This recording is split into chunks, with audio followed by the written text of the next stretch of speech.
Okay. Well, welcome everyone. I'd like to just welcome you with joy in this Christmas season to our podcast, our webinar today, How to Start and Sustain an Effective Podcast. I think we're in for a real treat. We have one of the real top experts in podcasting in Casey Helmick, who will be leading us. Casey is founder of Terra Firma Audio, and he's going to share the basics today with us of why and how you should consider using audio podcasting to spread your message far and wide. I know some of you are already doing some podcasting. Others today we're thinking about getting started, and I think what is shared will be helpful to both. Casey has spent the last 10 years working alongside the top voices of culture, bringing clarity and vision to their communications. I really like that, bringing clarity and vision to their communications. Casey and his wife live in the state of North Carolina here in the U.S., where I understand it's nice and sunny, not like the snow falling in Chicago today, so we're happy for him. And I should also mention that Casey is one of the newest members of MAI's International Board. We're just thrilled that he's sharing his expertise with us and the MAI global family at the board level as well. So we're going to try to cover a lot of ground in just a short amount of time. Casey, I don't want to take up any more of your time, so I'll just turn it over to you. That's great. Thanks, John. And thanks, Ramon, for putting this on, and honored to serve with MAI, and, specifically with the two of you. Have a lot of respect. I know most people on this call we could spend an hour talking about how amazing both of you are. So I won't waste any more of my time doing that, but I'm sure everybody on this call agrees that we're very thankful for the work that both of you do. And I'm excited to talk about podcasting. I'm always excited to talk about podcasting. It seems like everybody around the world at some point has started to talk about podcasting, and John and Ramon and I were catching up about the popularity of that just a few minutes ago. So what I'm going to do, we have a pretty simple style of presentation. I'm going to pull up a presentation deck, something very simple. Ramon has this. I think Ramon will likely be able to send this around at some point if you'd like it. But it's more of a helpful aid just to sort of keep us focused and kind of work us through a couple points. So I'm going to go ahead and pull that up. If at any point you have questions that you'd like for me to answer more specifically, feel free to put those in the chat window. And I think Ramon and John are going to help me sort of keep track of those. And we'll swing back here in about 25 or 30 minutes and answer as many of those questions as we can. Before I pull up the deck, I'll admit that I'm a bit of a dreamer, a vision person. And so if there are any very practical questions, feel free to ask those. I will try to be as practical as possible on how to start and sustain a podcast. But don't be nervous to ask anything specific, small or large, as we go through this. And we'll swing back at the end again and answer those questions. So let me pull up my presentation deck. Like John mentioned, our company is named Terra Firma, and we named it that. This is an important part of the story. This isn't some sort of marketing for our company here, but we named it that because we saw the top problem with podcasting, and probably many other things we write or we record, is not the initial making of these things, but it's the sustaining of them. And so we thought, well, what could we call our company? And we found this name Terra Firma, which our interpretation of that is sort of a solid foundation, a solid ground. And that's our goal. That should be your goal with probably any creation of content, writing books or anything else you do. But in podcasting in particular, creating a solid, sustainable foundation is very difficult. So today I'm going to walk through this short presentation that I call 10 podcasting basics I've learned from 300 million podcast downloads since about 2018, 2019. We've actually, this deck's a little outdated. We've seen close to 500 million podcast downloads with the people and the groups that we get to work with. Very honored that we get to work with some really great groups. And I love to share some of the basics that we picked up along that journey. We have a real interesting vantage point having seen so much so quickly. So we'll jump right in. So number one, starting is just half the battle. I've already hinted at this. Ramona and I were talking about this just a few minutes ago, but starting the podcast is kind of the easy part, guys. There's somewhere in the ballpark of 6 to 7 million podcasts that exist in the world. If that many people can do it, the barrier to entry is pretty low. It's not as difficult as other things we might do. For instance, you might want to become a radio host, in your country or in a big station you're connected to. Well, there's only a very small amount of positions where you can do that, or stations where you can do that. With podcasting, there is no ceiling. Anybody and everybody could podcast, and it's very close to free. There's almost no cost associated with starting the podcast. Um, so it's a very low barrier to entry. It's really only half the battle. Here's an interesting number that kind of underlines that point. Um, there were over 100,000 podcasts added to Apple Podcast in just the last 30 days. Over 100,000. But only about 38% of those podcasts will remain active in the next few months. And active here means they will have podcast more than a half dozen times, and their podcast will still be posting new things 90 days down the road, right? So only 38% of this big number that's growing bigger and bigger every single month, only a small minority will actually continue to do this.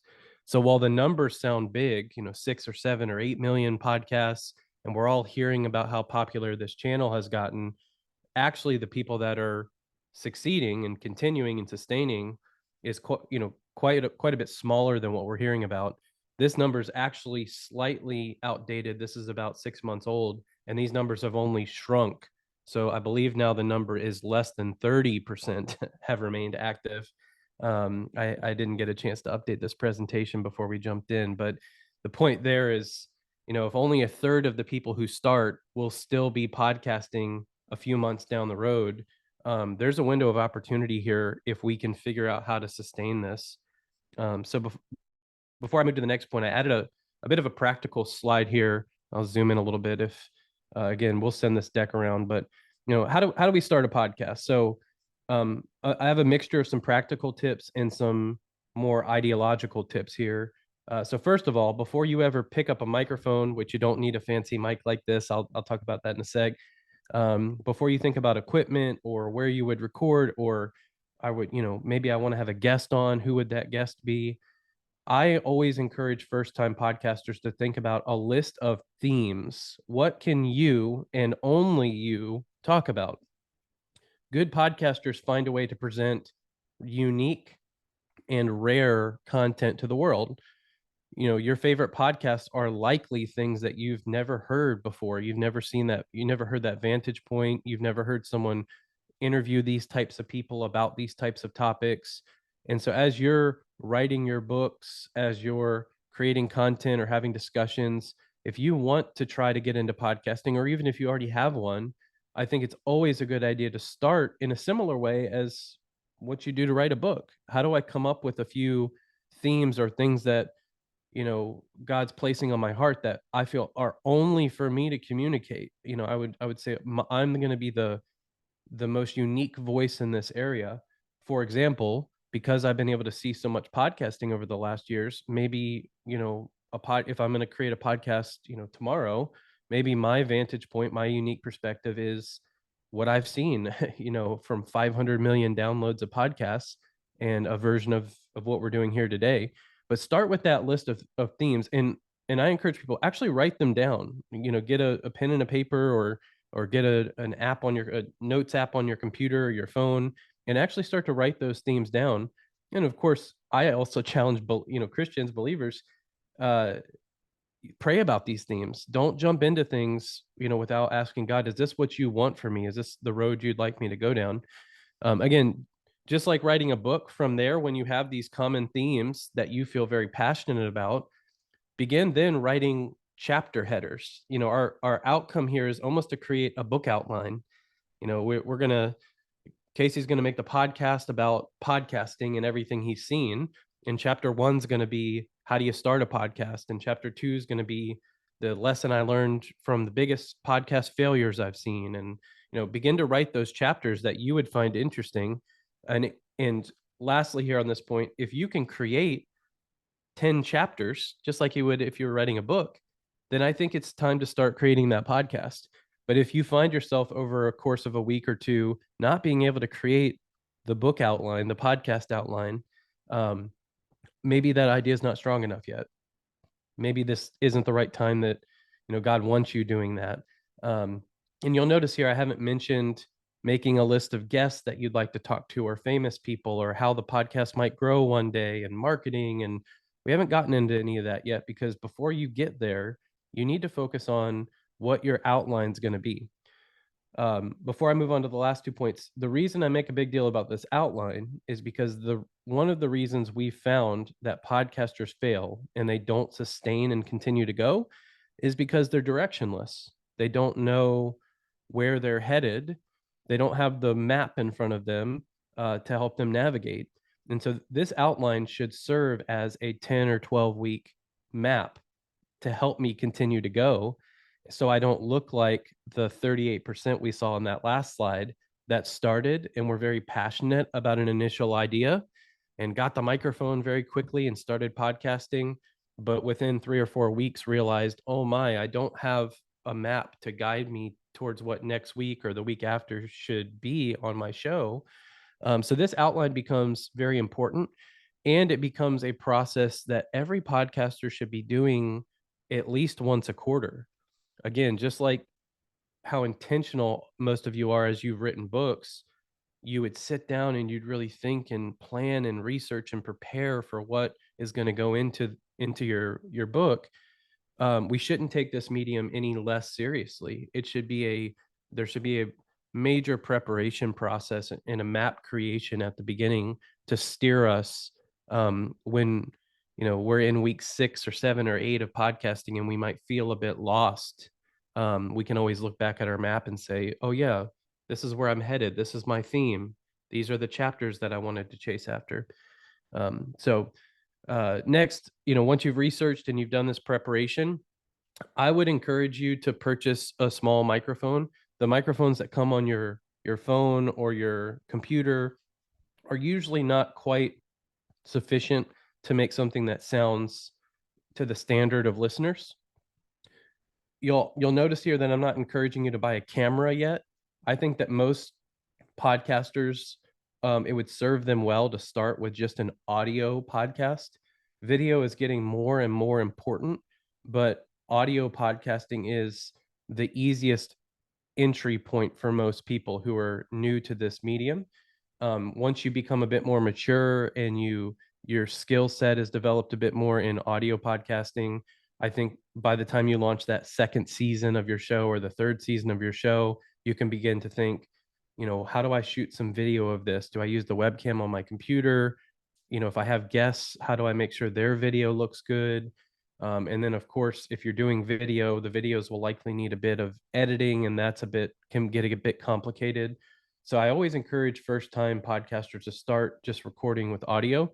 Again, back to this point, purchasing a small microphone, I put in parentheses here that it can just plug into your computer or device with a USB plug. You don't need a lot of fancy equipment. Plug it in, and then most computers come with a free recording software. I use a MacBook, and so MacBook has GarageBand or QuickTime. If you're on a Microsoft computer or some other computer, there's likely an audio recorder kind of program that's free that comes on your computer. Just start with that. So you're likely your barrier to entry here when you've researched and prepped. A small microphone is maybe $40 US, $50 US. It's not incredibly expensive, but will make all the difference as you're podcasting.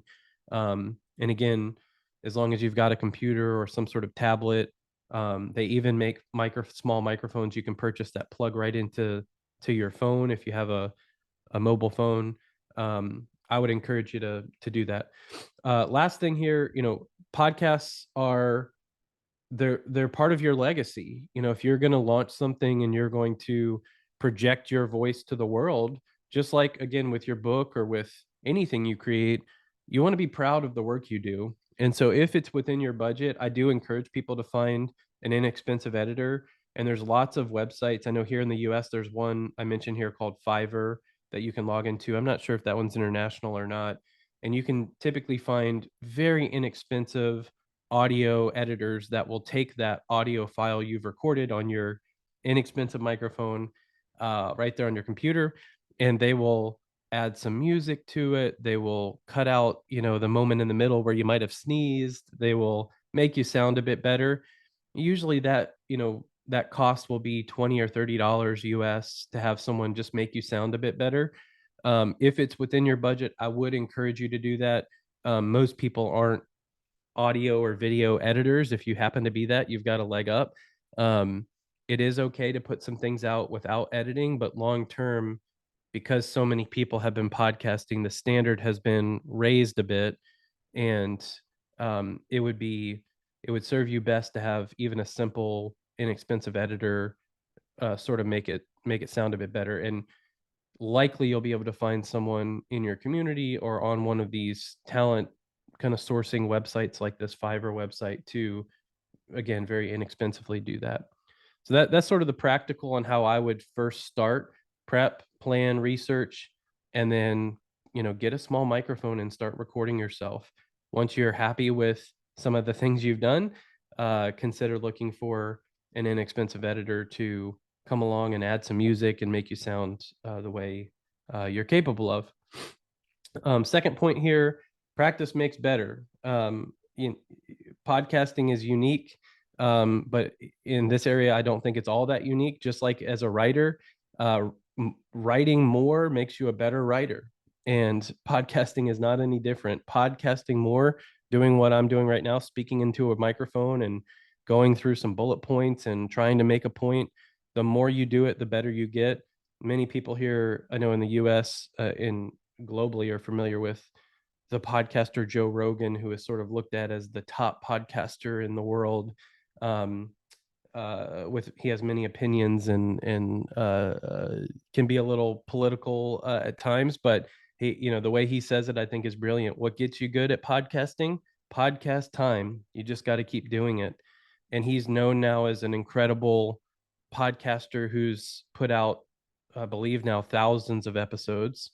Um, but nobody listened to his first 4 or 500. And you think 4 or 500 podcasts, that's years of podcasting, where even he, as a semi famous person, he's an actor and sports kind of an athlete here in the US. Even he, as someone who had an audience, was semi famous, no one listened to the first 3, 4, 500 episodes that he did. And so he's very qualified to give us this advice here that, you know, you just have to keep going.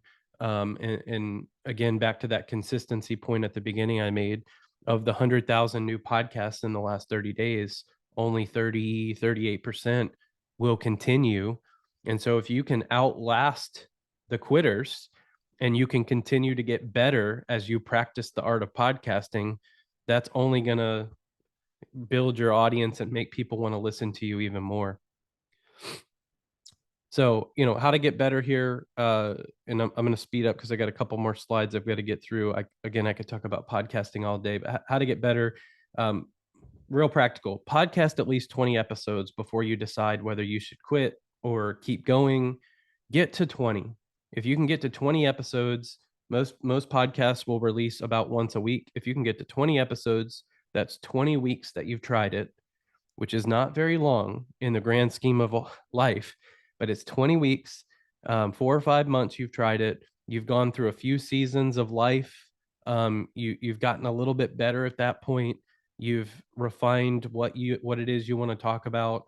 And at that point, I think it's relevant for you to look down and say, is this working for me? Do I like doing this? Is it helping me spread my ideas further? Is it helping me connect more people to my books and the work that I do and the ministries I'm involved in? Or is it not doing those things? And should I go ahead and pack up shop? But get to 20 before you make any key decisions.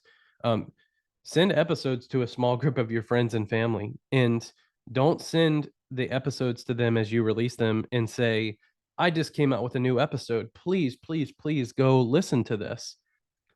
I always encourage podcasters, send episodes to your community, your friends and family, and instead of begging them to be a part of it, ask them for their honest feedback. You know, the right way to send an episode to a friend or a family member is, I just came out with this. I'm not sure if it's good or bad or somewhere in the middle. Would you give me a little bit of honest feedback today about it? Which, in order for them to give you feedback, of course, they have to listen to it, which is something we want them to do. But it invites them to be a part of the process of you making this and a part of your community. And hopefully, as they see glimmers of hope in what you're making, they give you honest feedback and they begin to share those episodes with more people and get excited about the journey that you're on. So don't, if you're making a podcast, don't send it out to your friends and family with a positioning of, please listen, I need more listeners, I'm trying to get this to more people. Invite them to be a part of building the success of the program that you're making. Keep track of exactly how many people download your first 20 episodes. You know, often we get to that 20 episode mark that I recommend, and we don't know if it's working or not because we have not been paying attention to how many people are listening. Where do they listen from? Are these people that I know, or maybe are there some new people that the podcast has helped me reach? What do these people seem to want? The data that you can get from podcasting is a bit limited, but you can know what countries they're listening from, how many of them. You can know what episodes they listen to.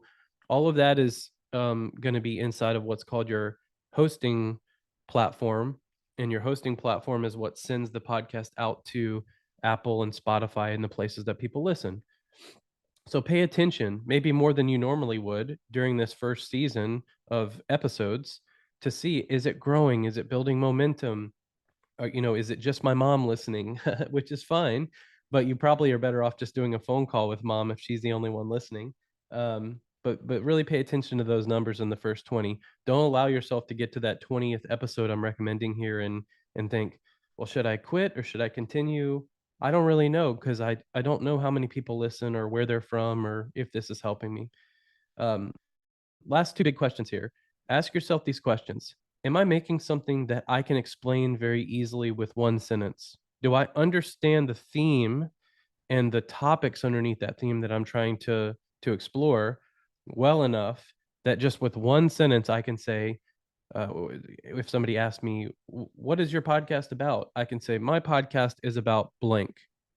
I podcast to help people blank. If you can't explain it really simply, you probably have not built the right podcast. If it's complicated and needs 5 or 6 or 12 sentences to really explain to a stranger, you haven't refined it enough. Last question here. Ask yourself, am I making something I would like to listen to myself? You know, in reality, I work with a lot of podcasters and they're kind of stuck in the mud. They're unable to have that breakthrough that they're searching for. And I usually ask this question: do you listen to your own show? Would you listen to your own show? Are you talking about topics that you find interesting and relevant, that make you want to go podcast another episode? Or have you got stuck in a rut in your podcasting things that don't matter to even yourself? And that's a hard question to ask and a hard question to explore, but it is an important one. Okay, number three, downloads don't mean everything. We're going to go a little bit quicker from here. Um, don't focus on just the download numbers. Focus on the impact this podcast is making. The strength of a podcast should be defined by more than just the size of the audience. 30% of weekly podcast listeners say they would pay for the exclusive original content that they listen to. If they're willing to pay for some of the podcasts that they really love, it sends us a signal that they are bought into what we're doing. And the goal here is not to become, at least not my goal, and not the goal of the clients that we work with. It's not to become the most famous podcaster in the world. It shouldn't be your goal, in my opinion. Your goal should be to take the ideas and spiritually take the things that God has placed on your heart and get them to the right people. And the right people isn't always millions of people. It's okay if the right people is a couple hundred or a couple thousand. It's okay if your audience is supposed to be in a certain country and not global.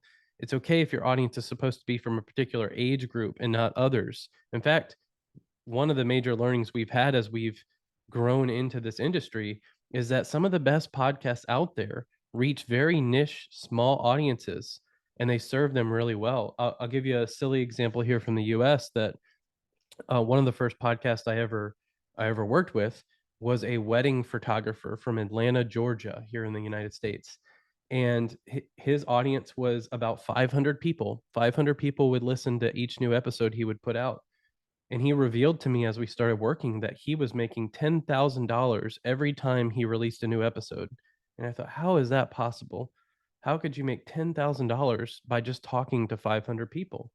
Well, it turns out that the industry that he worked in, the particular niche that he was in wedding photography, apparently that's very lucrative business to be in. There's lots of wedding venues and photographers and wedding cake makers and dress makers. I'm way out of my territory here, but there's a lot of people who want to communicate to people who care about weddings and photography. And so he was able to get a number of companies to sponsor his podcast just to reach these 500 people because of how valuable they were. So don't focus on downloads. Your goal is not to get millions of people. Your goal is to get the right group of people that need to hear your big idea. Again, money follows attention here. So if many of you may be asking, well, even investing in a microphone, even investing in someone to help me kind of sound a bit better, this is money that I don't necessarily have ready to invest in this. How will one day I make back my money? Well, just like that example with the wedding photographer, if you focus on a specific niche of people, a group of people that you're convinced may want to buy your books, may want to invite you in to speak to their ministry or their groups, there are tangential ways that the podcast can help you raise money. This stat is, says as monthly podcast listeners surpass over 50% of adults here in America, 46% of the advertising people are increasing how much money they want to spend within podcasting. So there are companies looking to get involved in podcasting, and they need us to make content and reach these niche audiences. But we have to get the attention of these audiences by making great content and being consistent. Attention comes from word of mouth. So how are we going to grow this podcast? 50% of the survey respondents to this major national survey here in the US said that they found new spoken word audio, which is essentially audiobooks and podcasting. 50% said they found it through the recommendations of friends and family. So it's really critical to first get your friends and family bought into the show, giving you feedback, getting excited about what you're making, and then getting them to share with their outer circles and communities. And if you're making something worthwhile and good for a niche audience, our goal is to get your audience to become your marketing team. Our goal is not to make a channel here with podcasting that needs hundreds or thousands of dollars of marketing to get it out. Our goal is to make something so good that I have to share it. And I like to share an example here. If you can still see me on screen while I'm presenting, I wasn't ready to share this today, but for one of my presentations, this is a copy of what's called the Farmer's Almanac here in the US. It was made in 1833, this copy. The Farmer's Almanac, I think, goes back to the early 1800s here in the US. And if you're not familiar with it, it essentially is a book that predicts what the weather is going to be. I'll kind of boil it down to that. For initially for farmers, how can they know when it's going to rain, when it's going to be dry, when there's going to be snow in Chicago with John? How can they know all these things? And this almanac has tried for hundreds of years to predict that. It's really interesting to me that they've made something that's lasted for this long. They made this piece of content that's lasted for this long, and they don't have to market it or sell it, because once one farmer got it in their hands and it worked for them and it helped them, they were very quick to share it with their neighbor and the farmer down the road. And after hundreds of years now, the Farmer's Almanac sells 4 or 5 million copies every single year, with almost no marketing. I've never seen a Farmer's Almanac television ad or billboard. And I think we need to process this with our podcast. If we're doing this well, we're not only getting our friends and family to listen, but we're getting them so excited about this that they're sharing it with 10 or 15 people in their life. And that's how people find podcasts. Number six, the niche content wins. We've already talked a little bit about this. 65% of the survey respondents said that the spoken word audio provides these perspectives that you don't hear or see in other media. Podcasting is a unique medium. I feel like I'm becoming a friend or a companion to the people I listen to. They're in my headphones while I'm doing everyday activities like folding my laundry or driving to work or working out at the gym, or for some of our podcasts, even while they're reading the Bible, they'll have our podcasters on who are explaining the Bible to them. It becomes this very intimate relationship. And so the more niche you can drill down, I want to reach people who are from this area who need this sort of content. That's actually better with this media type because you can build a deeper relationship with them. We like to again talk about these super listeners, people that listen to podcasts every single week. What do? Well, super listeners multitask. 79% of survey respondents say that they're listening to more spoken word audio because it allows them to multitask. They pick audio podcasts because, and primarily because they can listen while they work. They can listen while they, do the dishes. They can listen while they go for a jog around their neighborhood. Audio podcasts are unique in the sense that I am there in the earbuds of my listeners in some of the most personal, intimate moments of their life. Somebody that wants to improve their health and goes and works out or goes for a jog every morning, if you can be in their earbuds, that's a very personal relationship, maybe more personal than any other type of medium. And that's what got me excited to enter into this medium, was to present opportunities for authors and speakers and business people to reach their audiences in these very intimate moments, these quiet moments, these moments. As you can see on the screen, here's maybe a college student who's working and learning and listening to a podcast while she does that. These are the moments that podcasting presents that are really powerful. All podcasts need a story arc. We're at number 8 of 10 here. All podcasts need a story arc. We talked a little bit about this in the early stages of preparing. How do we create that theme, and then that theme kind of becomes chapters, just like a book. Those chapters become a story arc that people can follow. 58% of survey respondents say that spoken word audio feels newer and fresher than what you hear on live radio. And I put this here to say there are media types like radio and television and even newspaper media. They're the urgent, they're the quick. I don't know about you, but I'm a little tired of so much urgent around the world after the last few years we've been through. And it's refreshing to have a podcast that's built for me and the things that I care about and takes me on sort of a journey, a cultivated storyline with guests and things that I'm passionate about. So for those of you that are authors that are creative and want to really tell a story and develop characters and develop a timeline for people to sort of follow here, this is the medium for you. This is a place where people go to sort of escape the urgent and the crisis and the news and the war and the the world sort of crumbling around us, but they want to come to podcasting in those intimate moments of life to be taken on these journeys and learn from us. Number 9 here, podcasts and books are cousins. This presentation was not only built for this audience, so know that I give this presentation a few times a month, and it's not always to authors. In fact, usually it's not. And so I really do mean podcasts and books are cousins. 54% of the US population here has listened to an audiobook. Actually, that number is a bit higher now. I think it's either 56 or 57%. And people see the learning they get from books, the education, the development, the entertainment that they can get from a good book, and they have placed that in a very similar position in their mind as what they can get from podcasts and how they can learn and be entertained and sort of develop new ideas through these hosts. Just like you might have a favorite author in the world, people now have a favorite podcaster that they look to.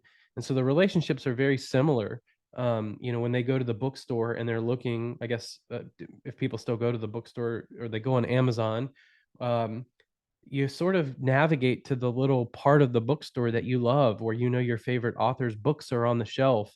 And podcasting is very similar. You go to the categories or the types of content, or to the place where your favorite podcasters exist, and you look for them. So it's really interesting to see the connection there. Last point here, and we've already gone over this quite a bit here, but audio is just very intimate. It's a really deep way to connect with your audience. So 60% of survey respondents say they're listening to more spoken word audio because they found a host who they can identify with, right? So let me tie a big bow on all this. Podcasting is an opportunity for you. It's not an easy opportunity. The majority of people will fail when they try to do this. They will start and not finish well. But if you can move past 10, 20 episodes and really become practicing and become a good podcaster, there's so much opportunity, because the majority of people around the world now are listening to podcasts. They're just not listening to yours yet, likely. And the opportunity is bigger than just becoming a famous podcaster. The opportunity is building deep and intimate relationships as a host of the show that they want to listen to, that they can identify with. And as an author, I have not published a book yet, but I know many authors. This is what authors want too. They want their audience to identify with them, to understand why they wrote their book, why they crafted it, why it's important, why they should believe in it, why they should share it with people within their community. Podcasting is really no different. And so, the opportunity here is really to become a companion to your audience. So I'll stop there, and we can take some questions here. I can move this slide deck away. Let's see. Where am I Thank going you. here? Thank you very much, Casey. Absolutely. Just excellent guidance for all of us today on podcasting. So we have some questions coming in. Perfect. There we go. So I'll field some of these, and as we are doing that, as more questions come to your mind, please take advantage of Casey's availability. We have about 15 or 20 minutes that we can devote to your questions. So here's a two-pronged question. Friend is asking, I have a podcast name in mind, but it seems that it's already taken. But that podcast seems inactive. Do you think I can use the name? You absolutely can. Podcasting is not let me make sure I put a little qualifier here. Just like when you write a book, it's always a good idea to make sure that your title is not used yet. If it is used, I think it's always important to look into legally. Is that person trademarked the name? Is there anything that would keep me from legally being able to use that name? But for the most part, if that podcast looks inactive, likely that group that started it has not trademarked the name, or gone that intensely with how they're protecting it. And I would highly encourage you, if it feels like the right name, go with it.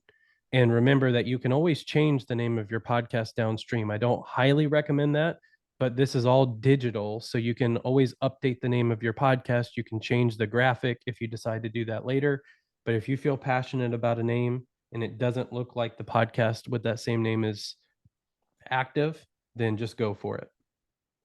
Another question from the same person saying, I don't like how my speaking voice sounds. What are some practical tips to improve in this area? Yeah. Clearly, to my point in the presentation, practice is really critical. And the more you talk, just like if you're a public speaker, the more you present and talk and practice in that way, the better. There are people who can't get over that barrier, and there's sort of two things that I would recommend, and one of them's developing still. But one is, maybe you're not supposed to be the host of the show, but maybe there's somebody in your life who has an incredible voice, and you're the writer, and they're the speaker. If you work within a ministry, maybe you're kind of the researcher and writer. Maybe somebody else on the team, or the staff, or somebody else you work with could be the host and sort of work from your notes and work from some of your research. So there's many hats in podcasting. Um, you can potentially wear the host hat if that's something you can't get over. Maybe your position's supposed to be something different. The second thing, and let's not go down this road, John, you'll have to protect me from going down this road, but um, there is a lot of development with artificial intelligence and how you could one day, I believe you'll be able to write a podcast and put it into an artificial intelligence tool, an AI tool, and it will be able to be the voice of the podcast, and it will be able to hopefully not sound too much like a robot, but at some point I think there'll be a tool where you'll be able to write and that tool will be able to become the voice. Right now I don't think that's a good idea and it is not ready, but one day maybe that'll present itself as an opportunity. Okay, great. Well, by the way, Casey, you mentioned multitasking. Anna says she's listening and looking for mushrooms at the same time. So Oh, I just love wanted that. to know. That's a first for me, Anna, so thank you. I'll make sure I add that to my list. Here's a question on the technical side. Janet's asking, do you not recommend Audacity as a recording tool? Yeah, Audacity is a really great tool. It's a good starting place. There's some cost with Audacity. For those that don't know, Audacity, you simply can record on the software and then it becomes sort of the editing software as well, and sort of makes things much easier. It's sort of a one-stop shop. It's certainly worth looking into. Um, again, I try to make the barrier to entry as low as possible for first-time podcasters, and Audacity sometimes can be a bit much for people. But if it's easy for you and it's a way to get you podcasting, then I say go for it. Got a couple questions related to other forms of audio media.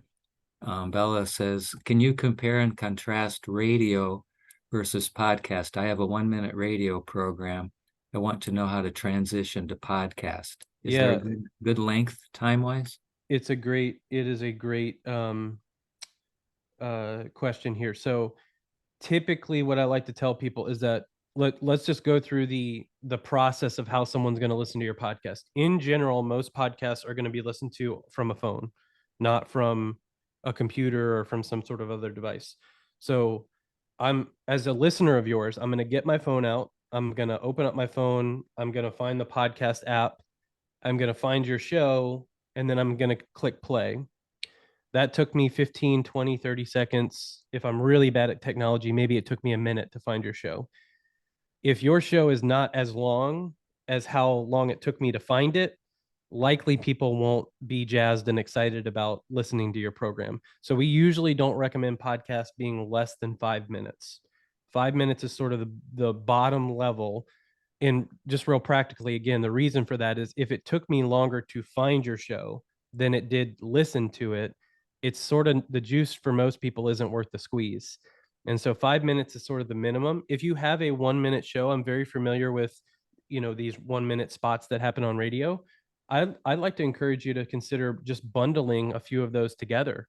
And what I would do, if you'll let me, John, get real practical, I would record a little intro that says, hey, this week you're getting 5 of my very best radio devotionals that I put out, and you're going to hear those sort of back to back. I hope you enjoy them, and I hope you'll subscribe to the podcast channel.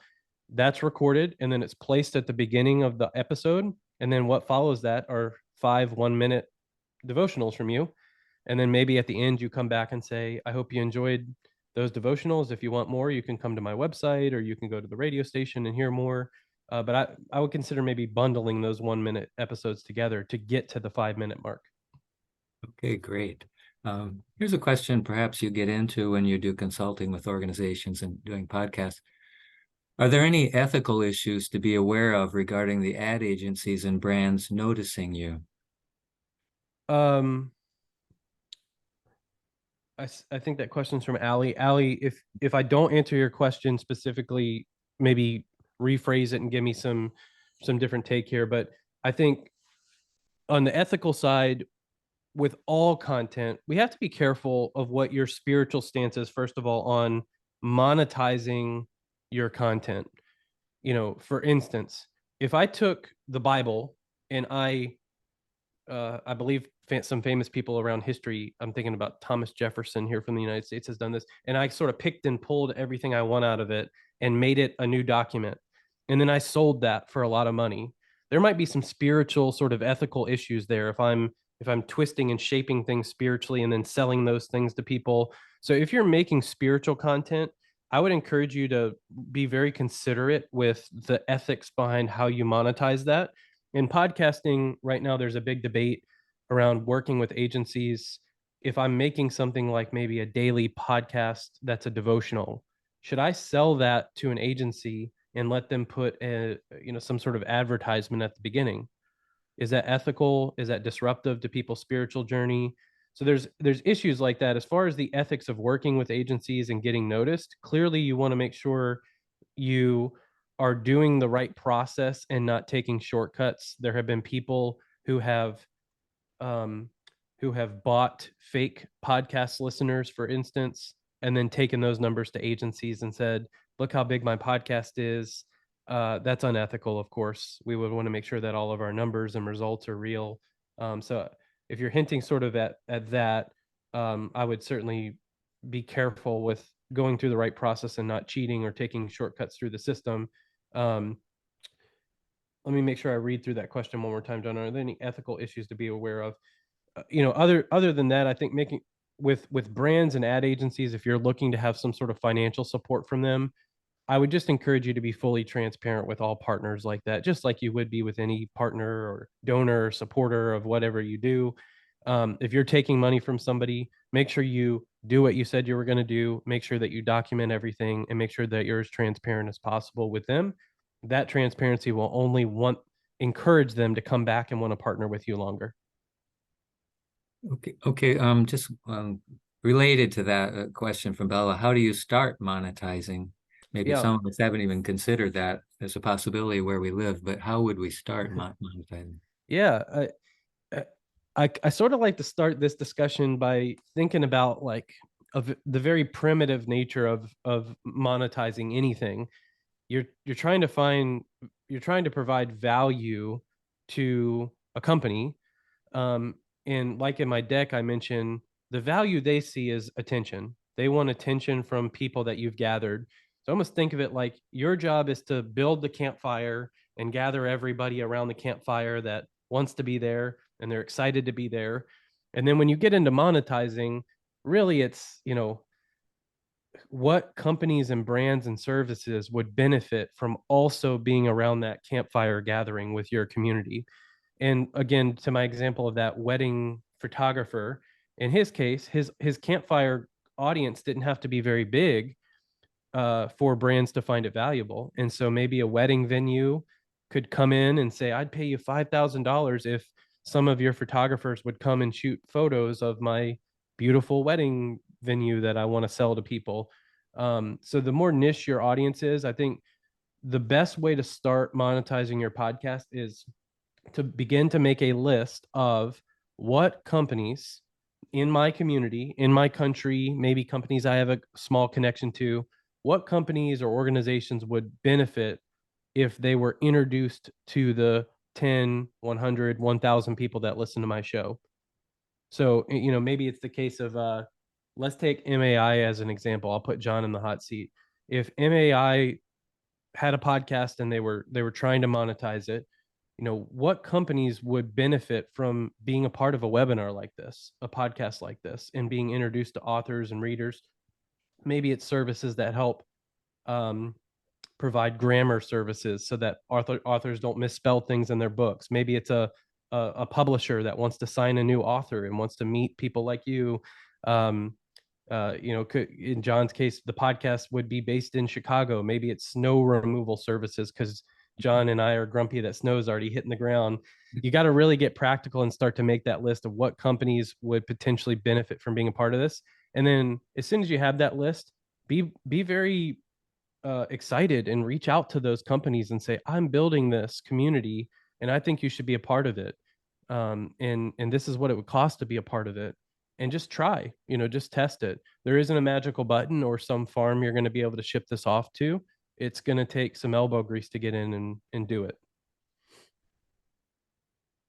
Casey, David's asking, are there some podcast hosting services you can recommend, especially in Yeah. relation to pricing and bundle of benefits?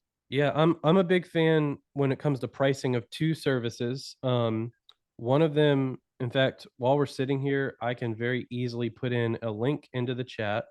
This is the first one that I like. This one's a very good price. I think, John, does that show up in the chat when I put that there? I haven't seen it yet. Wait, oh, Um, there it is. Yep. Okay, so those are the two. If you can get those links, both of those are very good price, are very reliable services, and both of them open up opportunities to potentially monetize your podcast. And they have some ad services. Um, oh wait, it looks like I need to send it to everybody. So Oh, there's, exactly. Yeah. yep, there's Mhm. one, and give me 1 second. I'll send the second.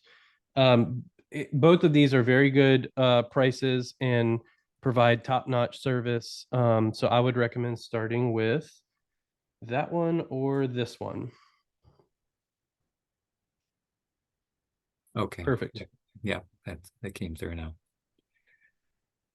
Um, this is a quick question. I think previously you spoke to what's the minimum length of a podcast. Is there a limit? Esme is asking, is there a limit to how long a podcast should be? Yeah. Let me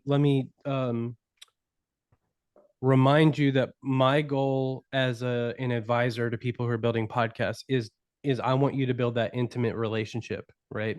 So if the niche audience that you are trying to reach are moms in America who have kids, high school age or under, I've got to figure out, well, who are those people and what do they do all day and what length can they support, right? So a mom with kids, if any of you are moms, I'm not, I do have kids, but you're busy.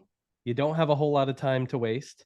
But I know you have some windows of opportunity potentially. You're probably going to pick your kids up at school. So you've got some time there. You're probably going to be, as so many awesome moms do in this country, you're cleaning up after your kids, you're maybe cooking dinner, or you're going for a run. So immediately, if that's my audience, I know I've probably got a 20 or 30-minute window with a mom. I don't have much longer. She can't listen to a 3 hour show. I mean, maybe she can, but most moms have little short spurts of time. Again, if you're a mom, you probably know that, understand that. Now, if my target audience is someone in retirement who has had a great career in business and they have a lot of time on their hands, maybe I can make something that's an hour long or 2 hours long because they have a bit more time on their hands. So start first with what's that niche audience, that campfire I want to build. And then from there, your goal is to build an intimate relationship with them. Again, you want to be in their ears in those moments of real life because they're going to multitask. And so that would be my best guess. The last thing I'll add to this is just real practically, the world has been trained by television and radio. And so, a good place to start, if that first answer was a bit too complicated for you at the stage you're at, most people are trained to watch something for about 25 or 30 minutes. When you think about how long a radio show typically is or a television show. So, if you can't figure out your audience yet and you're really looking for a place to start, I would consider 25 or so minutes to be sort of the default. And then you should prove why it should be longer or shorter from there. Great. Casey, now we need to hear a little bit of motivation from you, inspiration. We have a Okay. question. The market seems so oversaturated, which can feel discouraging. What would you say about this? It's a double-edged sword. It is oversaturated. There were so many people. Ramon and John and I were talking about this before we started during the coronavirus season when everyone was stuck at home and everybody was looking for what they should be doing and staying busy. There were millions of podcasts started. So it is become popularized and a bit oversaturated. But remember my number, only a small percentage of all of those shows that start will get to 2 or 3 months of staying active. If you can start and continue and still be going on that 90th day, that 91st day, you will have surpassed most of your competition. It may not always feel that way, it may not always look that way, but that is the reality. And I like to give the example of if you're out, one afternoon and you see a new restaurant that it looks delicious. Their sign looks good. They have got a great special for the night, and you go in and you try the food there, and it is amazing. And you're like, I have found a restaurant that I love. I'm going to visit this restaurant every month, first Monday of the month. It is just my go-to breakfast. If you go back when a month later and you're expecting that same delicious, pancakes or whatever you like for breakfast wherever you live, um, and they're closed, there's nothing worse than that feeling. I finally found something I love and now they've closed their doors and they're not available to me. That's what many, many people experience in podcasting. They find your show that you started and they come back a month later and you haven't released any new episodes. You're closed. You have nothing more for them.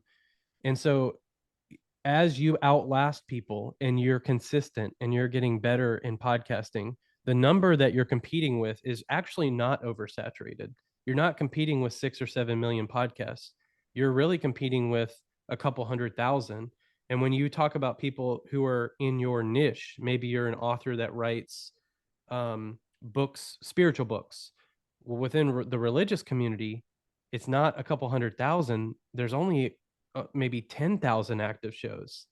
Okay, now maybe it's you're talking to moms. Well, that's not 10,000 religious active shows. That's only 2 or 3,000 that specifically talk to Christian moms. So the further you understand the market and the place you fit, the less competitive it's truly going to feel. Follow-up question from Allie, the same questioner previously. And we're going to be finishing up in just a couple of minutes. Mhm. What if you, and this gets at kind of some of the nitty-gritty again, what if you have a lot of content but can't seem to get over the fear of what others will think of your podcast? Is it normal to struggle with this? Yeah, it is very normal to struggle. Again, if you've written books or you've created any other sort of content, that's not, I would say that's not different than most other creation of anything, really. I think if you started a business or whatever you do in life that's new, I think it's normal for humans to feel a sense of fear of what others might think or judge you. And particularly with podcasting, it feels like you have to market yourself, because I've been talking about how intimate this is and they want to connect with you, the host. And I think that's probably what makes podcasting feel a bit more daunting, is you feel like you're selling yourself to people. You feel like you're trying to say, look how great I am. And so I would just encourage you to make sure that you have a really good understanding of that theme we talked about. What's that theme that you want to talk about on your podcast?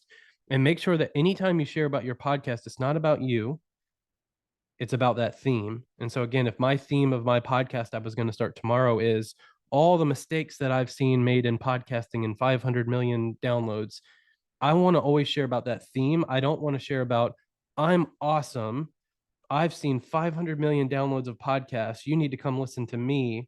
The more I can focus on the theme and the value I'm going to add, the better. As far as people hearing you and you feeling um, fearful of what you sound like and what you look like and what you present like, just like in any industry where you're creating things with writing books or giving speeches or, conducting webinars, I have to admit, you either sort of can get over that hump or you can't. You either can deal with the awkwardness of people listening to you. I'm not thrilled. I am thrilled to support MAI and Ramon and John. But the idea, when I really start to think about the webinar today being sent to many people who will listen to me, that sort of does make me feel a little fearful and a little odd and a little, but I believe in the mission that we're doing. I think if more people like you all podcast and created these campfires, it would be good for the world. And so I'm willing to overcome that fear and that feeling of a bit of awkwardness, because I believe in my mission uh, so strongly. And so last thought there that I'll underline, and then I'll kick it back to John, is if your fear feels insurmountable, if you feel like, well, I just can't get over this hump because I'm too nervous about what people might think or how they might judge me, I would challenge you that maybe your mission isn't big enough yet. Maybe the theme that you've created, maybe you don't believe in it enough yet. Because if you believed in it enough, you would be willing to, move heaven and earth to try to make that mission happen. And so be praying about that, be thinking about, is this thing that I'm trying to do important enough to me and God ordained enough in my life to do, or is fear the thing that God's given me to keep me from doing something I shouldn't? It's like the example of your child touching the hot stove for the first time. Nobody wants that to happen, but that feeling when she touches that hot stove is a very important moment for her to decide I shouldn't do that anymore. And so here in podcasting, sometimes I think that fear is a helpful tool to say, I'm not sure I'm ready to do this. I don't believe in the mission and the theme that I've created enough to overcome these feelings. So just be praying about that. Yeah, that's great, Casey. Um, One last question here. We can learn from what others are doing. Maybe it's not a fair question to ask because there's so many podcasts out there, but would there be a couple or two or three that you would recommend that we check out? I'm thinking people who are communicating spiritual content, either for a Yeah. general audience or for a Christian audience, that you think would be instructive for us to check out. Yeah. I'll put a few links here in the chat. This is one of our clients. This is called the Bible Recap. The Bible Recap has about 150,000 unique listeners a day. It's very large.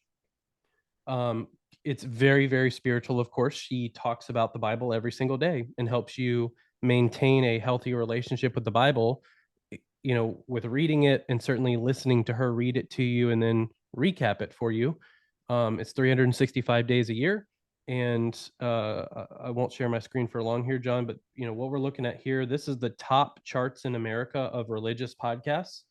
And I'll just encourage you all, if you are a very spiritual creator, look at the top charts. There is a Catholic priest who does a Bible in a Year podcast. People want the Bible. There are two teenage girls who talk about the Bible and their turnaround in their life and how the Bible caused that. There's the Bible recap that I just shared with you, which is 365 days of the Bible. There is the catechisms in a year from that same Catholic priest. The top performing content out there is very spiritual and very Bible focused. And then we get into some famous actresses and actors and some famous pastors. You might recognize people like the late Tim Keller. But, the top shows in our industry are very spiritual, very meditative, very devotional, very consistent. And so I would encourage you, I can point out a few of those, but likely the faster method is for you to go to whatever podcast app you use on your phone. And most of them will have a top charts section. Most of those will then allow you to sort by category, like religion, or maybe kids and family, or news, or and begin to look at what people listen to and what are in the top charts and how does that affect what you make. And you'd be surprised how many strong believers are conquering podcasting right now. The top business podcast is by a guy here in the United States named Dave Ramsey, who's a strong believer and a businessman. One of the top news podcasts is by a client of ours that does Christian news for people every day. A few of the top comedian shows are even Christians who are comedians and love to make people laugh and escape the hardship of the world we live in by telling jokes, and they're Christians and it's wholesome and it's family friendly. And so as you go through the different genres, be cognizant of who's out there and who do I relate to and who shares my faith and my spiritual journey and what can I learn from them, and just be a consumer. I didn't say that in my presentation, but I'd like to certainly recommend, if you are considering doing a podcast, a good first step before you start that is to begin listening to other people's podcasts if you don't already do that, and learning from what other people do. That's great, Casey. If Casey, if anybody has any questions for you and follow up, are you available? Absolutely. Ramon, would you be? I don't know if he's still on. I think he is. If he's passing along the presentation deck or sending info out, you're welcome to send my email address out to people and include that. Perfect. Yeah. It's been a really rich time, Casey. We're so grateful for your generous sharing of your time and your expertise. Hmm. Yeah, we're so grateful. We want to thank you for that. And Yeah, of course. Of um, course. so Would you before mind if we, I, John, would you mind if I pray for the group that's yeah, still here please with do. us? Yes, for Yeah. sure. Lord, thank you for this time together. I don't always get to pray after I give presentations. I don't always get to present to groups that want to serve you and love you and want to make you known around the world. So thank you for that opportunity. And I just want to thank you for the group that's been here and the group that'll listen later. I pray that there was some seed of an idea in this presentation that might help the people listening and maybe help someone around the world that I'll never even get to meet. And thank you for the work of MAI, for all the hard work Ramon has done to put this together, John has done to lead this team well, and pray that there'd be a blessing of major support on the organization and also on the group that's listening in now, that you'd provide exactly what we all need. Even as we're looking for mushrooms and doing our daily tasks, God, that you'd be present in those, and you just thank you for the opportunity to gather here, the blessing that is from all around the world, and here in North Carolina, where I'm just starting my day. Just thank you for this wonderful way to start my day and be focused on you and these great opportunities like podcasting that exist. So thank you again for all this, and we just ask for all these blessings in your name. Amen. Thank you, Casey. And before saying goodbye, just a brief word. You may have noticed that registrations are now open for Lit World Mm. 2024, November 3 to 8 in Puebla, Mexico.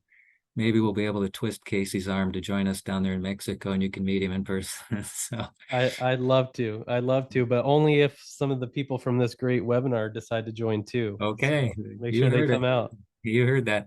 Yeah. And if we don't get a chance to speak with you all again before Christmas, we want to wish you all just a very blessed and joyful Christmas. What a great window of opportunity as we have as Christian communicators this time of year to share a word of hope, Mm. either through a podcast or through our writing or whatever the case may be. Yeah. So thank you so much once again for being with us today. Thank you, Casey, and wishing you all a very Merry Christmas and a happy 2024. We'll be in touch. See you later.